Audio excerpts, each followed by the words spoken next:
In my head, it was primarily Hispanic, growing up because I, uh, grew up in that neighborhood, rode my bike, did everything in that neighborhood. And then in third grade, I tested out to a gifted and talented school, which was like across Uh-huh. town to what we called like Uh, the white side of town. Because it was like right, all the right. rich homes. It's where they gave like whole candy bars at Halloween. Like it was like another world.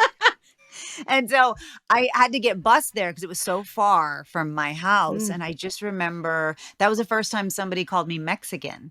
They were like, "Oh, she's Mexican." And I was like, "What's a Mexican?"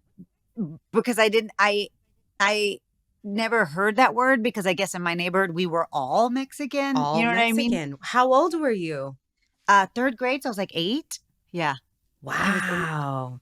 But I remember when I went to this school, the bus took so long in the morning and the afternoon that I missed all my friends and I couldn't play with them Mm. anymore in the neighborhood because I would leave much earlier than them in the morning and I would come home way later than them at night. And so I could never ride my bike anymore because it was like Oh dark my by the time. God.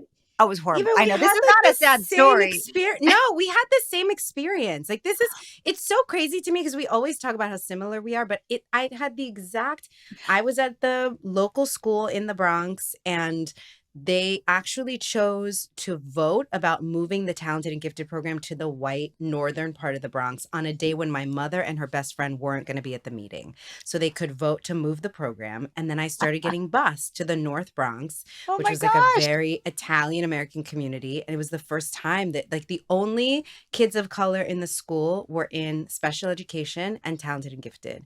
And so we were like very set apart from the rest of the school. And it was the Yeah. first time that I started to have a sense of being so different. Because when you grow Yeah. up and everybody looks like you just are who you are. Yeah.